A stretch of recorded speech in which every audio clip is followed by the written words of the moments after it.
जय हिंद, जय भारत, वंदे मातरम। आज हम बात करते हैं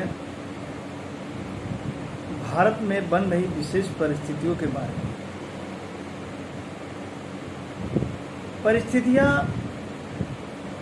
इतनी बड़ी हैं कि यह भारत भी दुनिया में एक अजूबा देश बन गया है। वो पूछिए कैसे? इसलिए भारत अजूबा देश है क्योंकि इस राष्ट्र के अंदर 80% हिंदू हैं और दुनिया की सबसे तीसरी बड़ी आबादी हिंदुओं की है। फिर भी 80% वालों का गला 20% वाले रेत रहे। क्यों? किस लिए आपकी गला रेते जा रहे हैं? पता है? क्योंकि आप लोगों में एकता की भावना तो छोड़िए, दूर दूर तक एकता नहीं है। अगर हिंदू समाज में 50% भी एकता आ जाए तो न कोई आपको गला रेतेगा, न आपको कश्मीर से भगाएगा, न आपको पश्चिम बंगाल में आगजनी करेगा। सिर्फ आगजनी करवाना, गला रेतवाना, इसकी रिस्पॉन्सिबिलिटी हिंदुओं की है। क्योंकि हिंदू समाज न एक है न एक रहेगा जल्दी। उनमें यही बड़ी सबसे समस्याएं हैं। और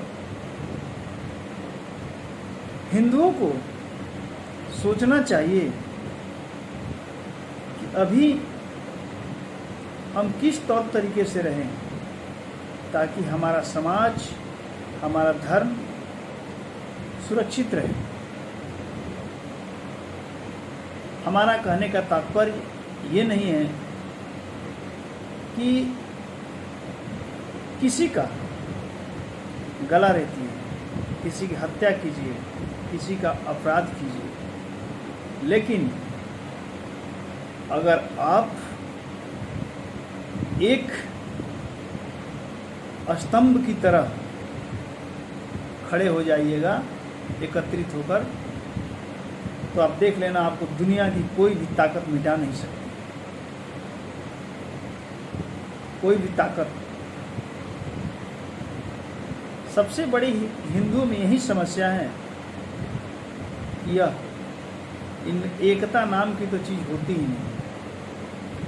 अभी थोड़ी थोड़ी एकता आ रही है, लेकिन अभी भी बहुत बड़ी कमियां हैं। इसीलिए मैं भारत को भी एक अजूबा देश कह रहा हूँ। क्यों अजूबा कह रहा हूँ? क्योंकि 80% जो व्यक्ति यहाँ पर रहते हैं उनका 20% वाले गला रहते हैं। हम ये नहीं कहते हैं कि सभी मुसलमान गला रेत रहे हैं, लेकिन गला अभी जो रेता जा रहा है भारत में वो तो मुस्लिम ही है। हिंदुओं की युवा पीढ़ी को सोचना चाहिए कि यही कारण था। आप लोग के पास सब कुछ संसाधन, सब कुछ ज्ञान और बुद्धि रहने के बावजूद भी हमारे ऊपर विदेशी अंकरताओं ने आकर के राज किया। क्यों किया? उस समय भी एकता नहीं होगी। और एकता हुई कब? शिवाजी महाराज जैसे व्यक्ति को लास्ट में क्या करना पड़ा? छत्रपति शिवाजी महाराज मुगलों के खिलाफ कितनी लड़ाइयाँ लड़े। तब जाकर के मुगल, ऐसे कितने राजा महाराजाओं ने लास्ट में उनसे लोहा लिए, तब जाकर मुगल नष्ट हुए और यहाँ से चले गए। लेकिन जिस जिस व्यक्तियों को जबरन धर्म परिवर्तन कराया गया था, वो व्यक्ति ही हिंदुओं के ऊपर आज अत्याचार कर रहे हैं। क्यों? क्योंकि हिंदू सहिष्णु हैं और सहिष्णु का फल यही मिल रहा है। अभी समाज और प्रत्येक व्यक्ति ये सोचता है कि हमारे बच्चे पढ़ें, हम अच्छे रहें, हमारी आर्थिक स्थिति की उन्नति हो।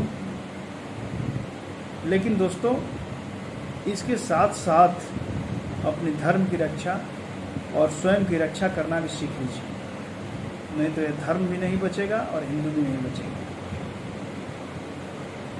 दूसरी बात, एक हैदराबाद के अपने आप को निजाम कहता है कि सबसे ज़्यादा आज़ादी में हमारे ही पूर्वजों ने गर्दनें कटवाए थे। अरे वो वैसी, तुम तो आतंकवाद के बढ़ावा देते हो, तुम तो जब क्राइम का बढ़ावा देते हो, वो भी किसके क्राइम का?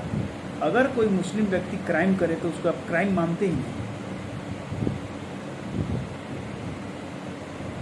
क्योंकि आप मुसलमानों का लीडर हो। लीडर का कर्तव्य है सभी धर्मों के व्यक्तियों को एक चश्मे में देखना। नंबर 3 बात, आप तो ऐसे व्यक्ति और ऐसे नीच गिरे हुए इंसान हो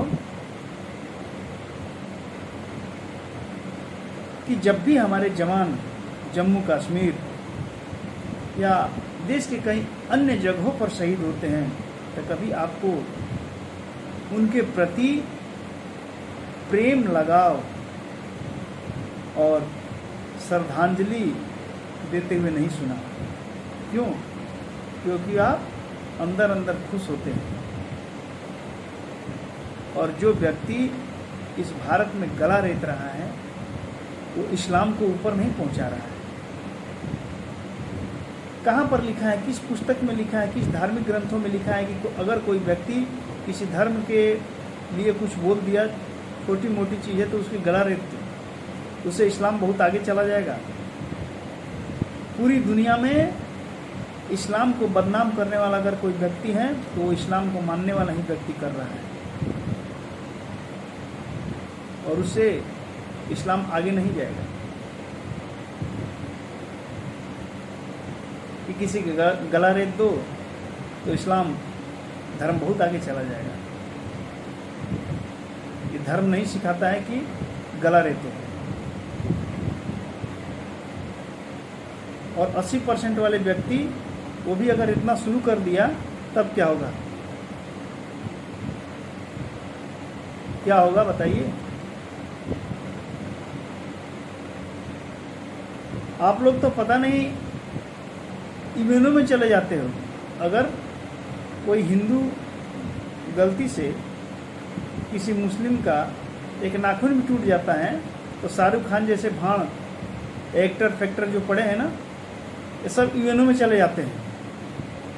लेकिन आज के दिन में पता नहीं कहाँ सो गए हैं, जिंदा है कि नहीं है, मेरे को समझ में नहीं आ रहा है। इस राष्ट्र के अंदर सभी के बच्चे, सभी के बीवी और सभी के घर में पेरेंट्स हैं, टीवी चैनलों पर देख रहे हैं इसकी गला रेता गया, उसके काटा गया, ये किया गया। ये क्या मैसेज आप लोग देना चाहते हो? कि बहुत बड़ा हम आतंकी ग्रुप से जुड़े हुए हैं। सीरिया मत बनाइए इस देश को। यह देश शांति प्रिय देश है और शांति प्रिय ही रहने दीजिए। और गला काटने वाले जो व्यक्ति है ना, तुम्हारे जैसे ही 5% दुष्ट लोग पूरी दुनिया के मुसलमानों को बदनाम कर रहे हैं। और इसी के चलते ईमानदार मुस्लिम भी जो दुनिया में पड़े हैं, ऐसी बात नहीं है कि कोई है ही नहीं, जितने मुस्लिम है सब एक एक तलवारें लेकर सभी के पीछे पड़े हुए हैं दुनिया में। लेकिन 5 से 10% है ना, उन्हीं के चलते मुसलमानों को आतंकी बोल दे रहा है, तो कोई कुछ बोलता है, मैं ये नहीं बोल रहा हूँ, दुनिया कह रही है।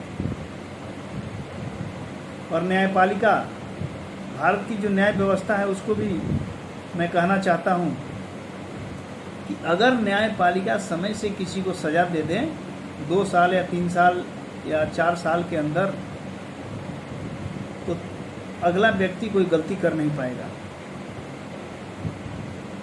न्यायपालिका को ये करना चाहिए कि अगर कोई व्यक्ति इतनी बड़ी गलती कर दिया और स्वीकार कर रहा है तो उसको 6 या 5 महीने के अंदर में सख्त से सख्त सज़ा दिया जाए और उसको नष्ट कर दिया जाए, तो दूसरे व्यक्ति कभी गलती नहीं कर सकता। लेकिन वो भी जानते हैं कि हमें तो 20 साल जेल में रहना है, वहाँ पर भी खाना मिलेगा, पानी मिलेगा और हो सकता है आप छूट भी जाएंगे।